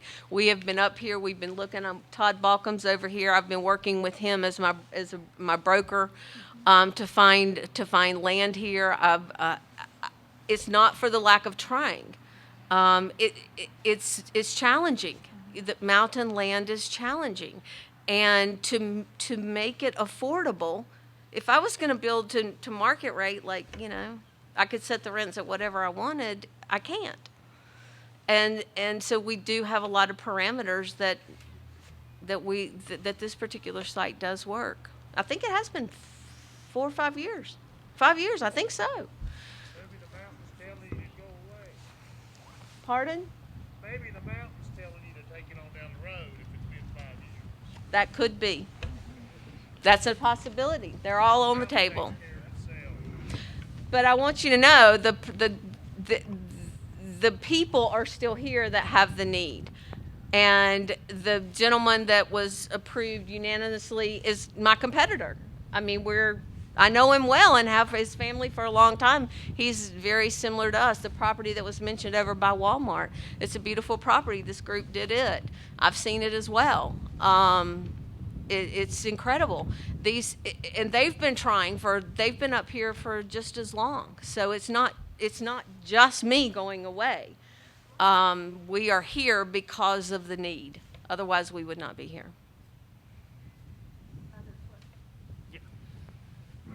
Hi there. Hey, thanks for everybody being out here tonight.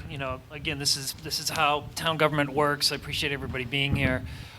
Just a couple quick questions. So you've done projects like this before, and what effects have you found the property values next to the projects that are similar to this? My history has shown increases. Okay. There have been private studies done in the past. I can't remember the year the last one I saw conducted. They've either remained neutral or increased. The fear is that they're going to negatively impact, and that has not proven to be the normal. Does it happen? I'm sure. But the studies that have been conducted have shown that it either remains neutral or positively impacts the values. Okay. A lot of times this type of housing is a catalyst as well because the needs are here, the communities are blossoming. Great. Thank you. And second of all, with the house itself, I just wanted to be clear that this is something the family, the owners of that house, the historic house that's up there, they're freely selling this to you, understanding. We have a representative here right, tonight. understanding, what's going to happen to the house. Yeah. That's correct. Yeah. Okay. I mean, my heart was, first time I looked at that property, it's like, oh, look at that house. My eyes got this big, and yes, Right. So that's the property. That's the choice of the property owner. they're willing seller, willing potential buyer for the highest and best use for the land to meet this need. Okay. Thank you. Thank you. Would you say the house is salvageable? Is there any way you could implement it into your design or utilize it in some way? No. That was, a dream in the beginning. Craig, the first time Craig saw it, he goes, "We'll find a way." And and we start. You just can't get. Number one, if you find a place like we've all been trying for years, if you find the site, then the place up the hill behind Walmart, it's 48 units. Well, the market analyst, the time I was working with you guys across from the hospital, and the market analyst said, there's not the market, there's not the people, which is what the concerns voiced by some of the neighbors. That particular property leased in less than 60 days. I think it was 40-something days. And everybody was blown away. And I'd had many conversations with the market analyst, and he called me a year later after that particular property. He said, I can't believe it. He's like, oh my gosh. And so then subsequent to that, I think Region A of the, is that what they're naming it, Region A? They have done a study recently. I think you probably have all seen it, but the demand is there. So it is a tough decision. I wish it could be. There is a vacant lot beside this lot. Has there been any discussion about putting that into your plan and altering your design? It wasn't for sale, and the potential amount may not be affordable and feasible for this type of property. But it's something that's definitely willing to look at. Again, what's the timing? So sure, we're, open to pursue, but it's not like you just go, oh, here, we'll just do this. Because one thing as well is our timing. I think someone had mentioned, maybe not, but our applications, this is an annual cycle. So applications are due preliminary in January, and then they do a site evaluation and conduct the market studies. And then we review all those and make adjustments and work on zoning. And then May is when full applications are due. And then the state reviews all of them that submitted, and the awards are announced in August. And then the work starts to move through the construction and the permitting processes and all the other reviews with the final plans and design work.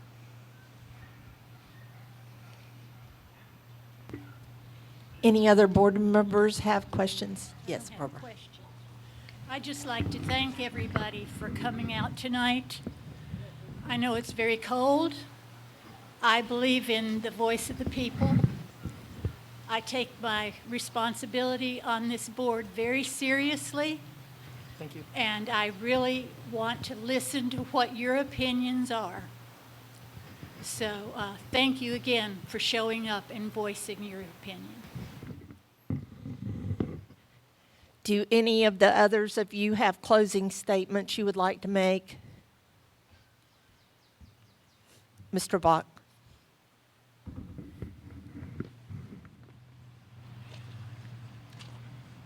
I had a few statements I just wanted to say in closing. I also wanted to thank the board for your consideration and for the time that we've been given.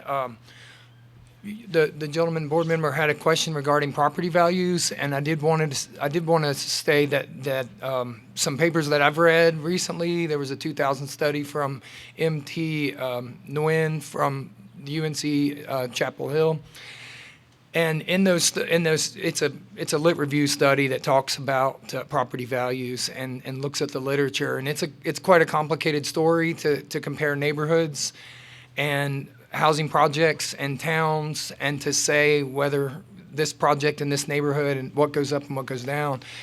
But what is mentioned in some of those papers is that the kinds of projects that tend to lower property values are the big ones. And the big ones in neighborhoods that don't fit.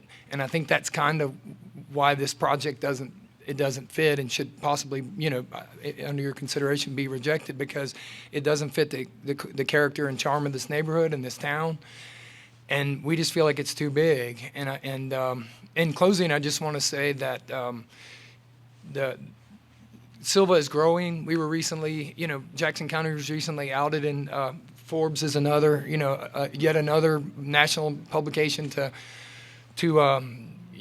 tell people where we are and how great we have it here, and so how lucky we are, and that's a good thing. And there's going to be plenty of growth. We're a growing town. I think that's obvious to everybody, and there's going to be lots of opportunities like this, and there'll be more down the road. And this, we'd like the neighbors and I would like the board to think about your responsibility as providing for smart growth and for Sylva's future to grow in smart ways that we can all be proud of and preserve the character of our town. So, thank you so much.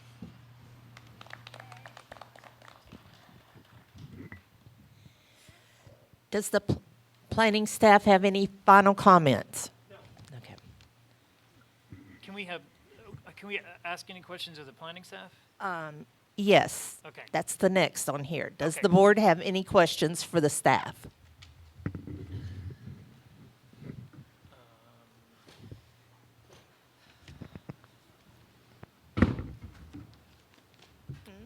So I just want to ask. So when we're talking about going over the four tenets here, when we're referring to the harmony of the area, that refers to the harmony of the zoned area, which this is professional business use. Is that how that works? It's zoned professional business use. Okay. And then when we're talking about does a project fit within a certain does a project fit? It's within what is zoned for it to be. Is that correct? Am I being clear? Well, that could be your interpretation, yes. I mean, I can't answer that for you. That's something the board has to speak to. Okay. And then Eric, do you have anything to say on that? Just as far as, because I mean, it's really subjective. Does it fit in the area? I mean, across the street is it fits across the street. Across the street there's a scrap metal yard and the DMV and that kind of thing. So I'm just my interpretation is that it has to fit within professional business district when we're talking about the fourth tenant. And I just wanted to get your kind of input on that. Well, and so I'm gonna come back with the same thing, which it is a subjective standard, and so that's okay. That's why. Anyway, it's a tough call and it's a board decision. Yeah, that's fine. Yeah. I just wanted to, and then the other thing is, so the reason we're up here today is because of the conditional use part of it. Otherwise, though, it could be without any board input whatsoever. Permitted uses are, there's residential, more housing, there's recreational, there's also barbershops, salons, bed and breakfast, cafes, delis, clinics, veterinarians, but no boarding kennels, florists, home occupation, instructional services, laboratories, offices, lawyers, engineers, architects, pastry shops, studios, galleries. Those would all be permitted without any input of the board. Is that correct? Yeah, that's correct. So there's a whole raft of use by right uses where if an applicant just came to get a zoning permit for one of those use by rights that did not require a conditional use permit, we would issue them, as long as they met the standards of the ordinance with everything else, stormwater, landscaping, et cetera, we would issue a zoning permit based on that without any of the board's review. Okay, and then what's the height limit? How many stories could be built, without any input from the board whatsoever, just by right? Not pulling it off the top of my head. I don't know. It's whatever the underlying district is, whatever the professional business district is. So. Okay, so it's 4 stories. So another structure, 4-story structure, could be built without any input from the board whatsoever. That's correct? That's correct. Okay, gotcha. Yeah, 40 feet. Okay, sure, 40 feet. And I think that was, that was it. So, but those other structures would require. So if this project didn't go through, someone could show up and build a 40-foot tall office complex, basically. Yes. Okay. John, can you clarify what, I heard somebody say that it's 40 feet, not 4 stories. How tall, how many feet tall is 4 stories? Well, 4 stories, it can be measured different ways in terms of how the floors are done. So typically your first floor, it depends what the use of the building is. So the first floor could be 10 feet high, there's just additional floors above that could be lower, could be squattier. It just depends on the type of building and how it's designed. 40 feet, the way that it's measured typically is finished grade to the average mean of the roof line, not the top of the roof. It's going to be the top plate and then the average of the slope of the roof line. So if it's a flat roof, you know, you're probably all over 40 feet, easy. Thank you. If there are not any other questions from the board for the staff, do we have any more discussion among the board? Yes.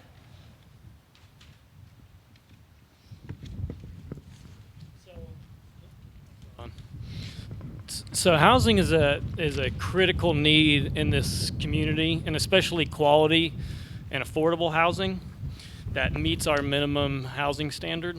And I do think that access to safe and affordable housing helps lift people out of poverty.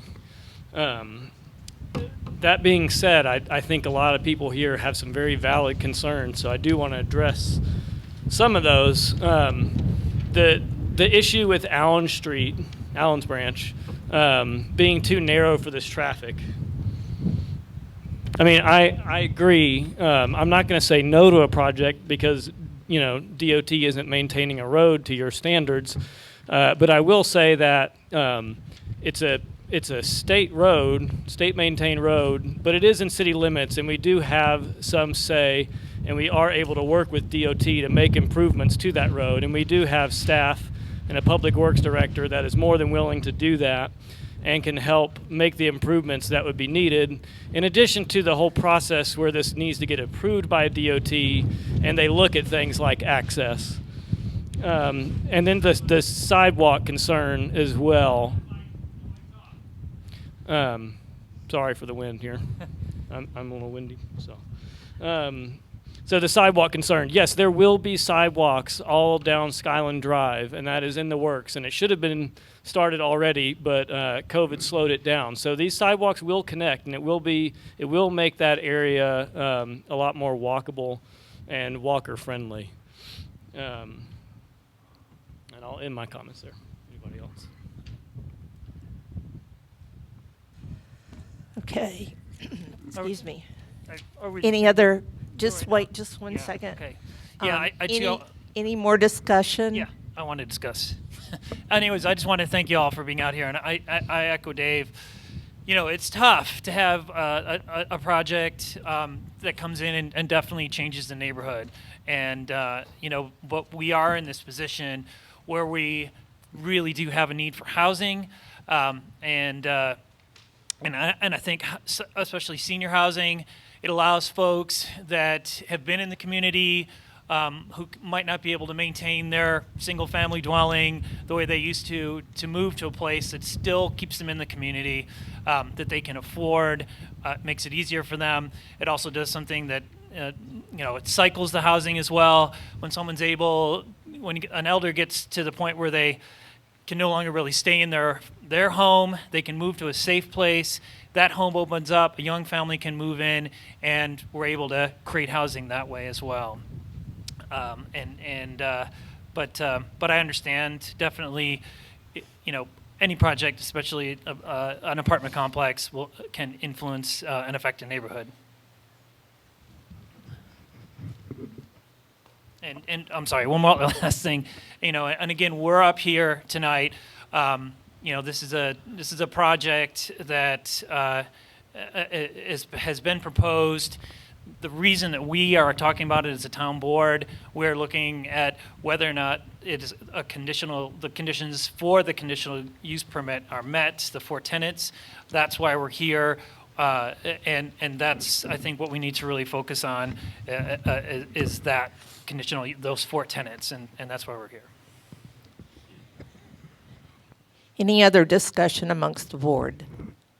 I agree with you. I also want to make sure we're all in agreement too that these are our constituents and they're the reason we're sitting here. And I loved the sign I saw out there that said, we're not sitting here for corporations. Yes, we're sitting here to protect our tax dollars. We're sitting here to protect our citizens. But ultimately, we're sitting here to protect our residents. And they've come and they've spoken. I appreciate you being here. This development has come to us 2 times during the time that I've served on this board in my 8th year, and I've approved you both times. I believe in your project.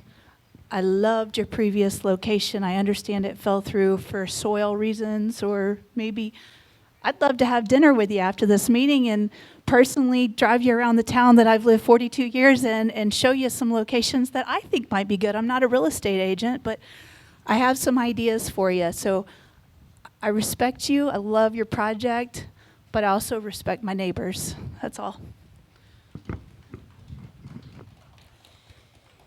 Any other comments from the board?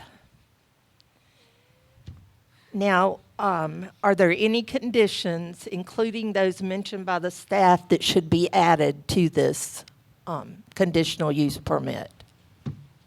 So I'm a little unclear here. If we're approving a 3-story building we do not need a condition for that, but I also heard the applicant say they're requesting we put a condition that it be 3 stories. So how procedurally are we handling this? So when we approve it, we'll just say we're approving a 3-story application, but that's not a condition.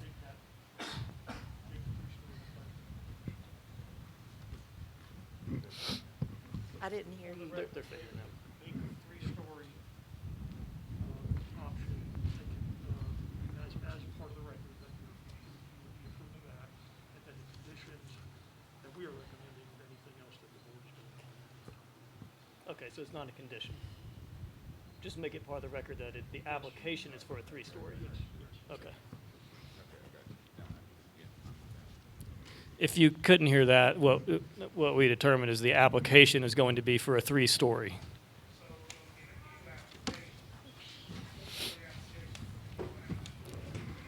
He signed up to speak. Yeah. Yes. Yes. All right. If there's no other discussion, do I have a motion to close the hearing? So moved. Okay. We have a motion to close the hearing. Those in favor, please raise your hand and say aye. Aye. Okay. Motion is approved. Now we will begin our new business. We had our conditional use hearing. Staff spoke, applicants spoke, other parties spoke, and we had conditions that were set by the planning staff. I will reread those. All final site construction plans be reviewed for full compliance of the town of Sylva zoning ordinance. A 5-foot wide sidewalk be constructed along Chipper Curve Road, Skyland Drive, and connected to the proposed interior on-site sidewalk network. To ensure safety for residents and visitors, provide site lighting for the parking areas, pedestrian walkways, and public spaces. Lighting should be designed to be downcast, no halo effect, no directed or public right-of-way or adjacent properties. That the applicant coordinate with NCDOT for driveway access permit and third-party encroachment agreements.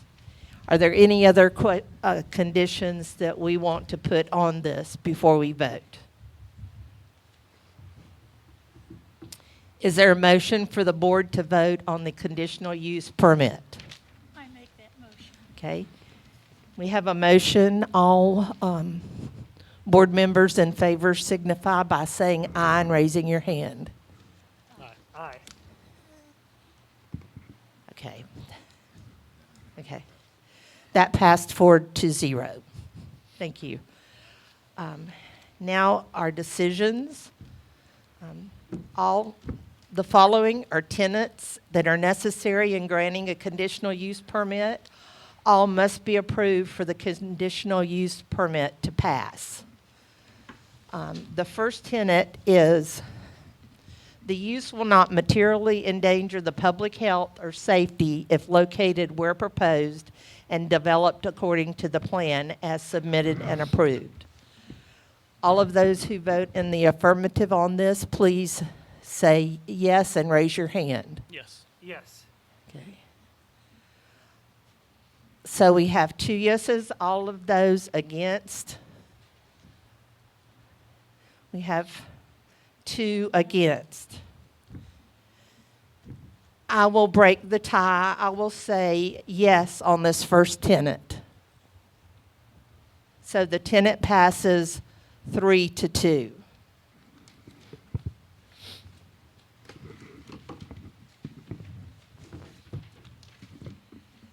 Tenet number 2, the use meets all required conditions and specifications as we just listed.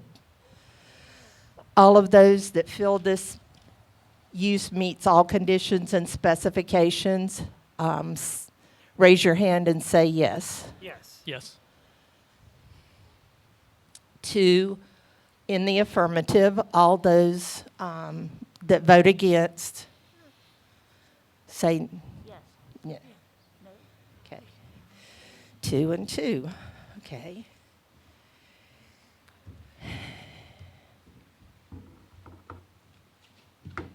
Then I will vote that this does meet all required conditions and specifications. I vote yes. That is 3-2. The tenant passes. The use will not substantially injure the value of the adjoining or abutting properties, or in the alternative, the use is a public necessity. Those that vote for it, please raise your hand and say yes. Yes. Yes.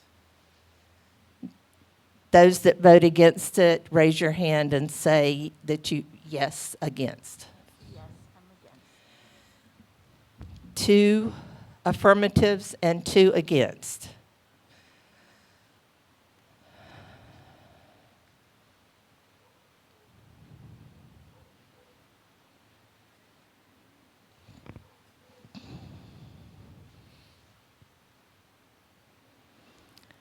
I will vote in the affirmative for it and say yes.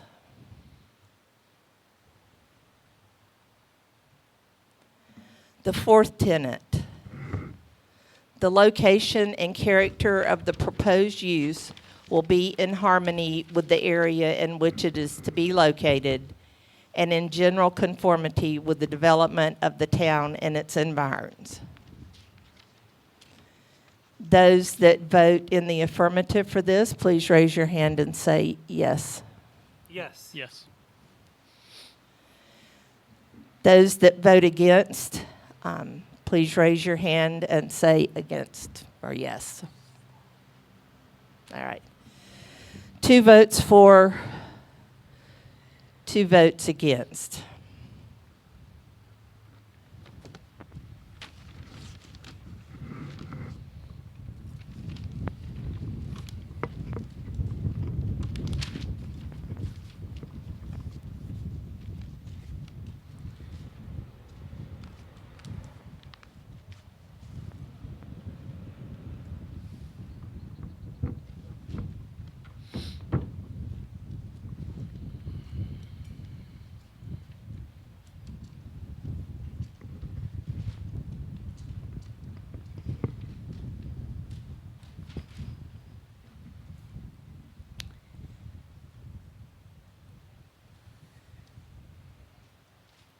I vote against on this one. So this will not pass.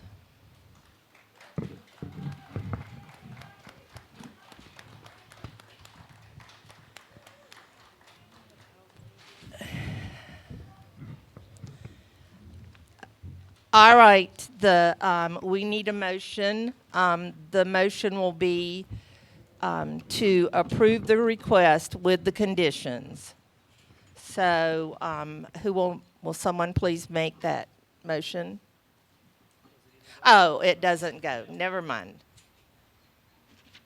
So we need a motion to deny. I need a motion I make a to motion deny. that we deny this request. Okay. So we have a motion to deny this request. All those that in favor, raise your hand and say yes. Yes. All those opposed? You can't be, so. Okay. That's your opinion, David. Okay. Yes. This automatically failed because the tenants did not pass, so I'm sorry for the applicant. I feel it's a very good thing that we need for this area. It just was not in harmony, I did not feel, with some of the area. Thank you.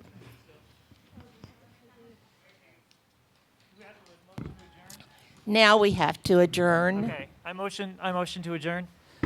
We have a motion to adjourn. All those in favor signify by raising your hand and saying aye. Aye. Thank you.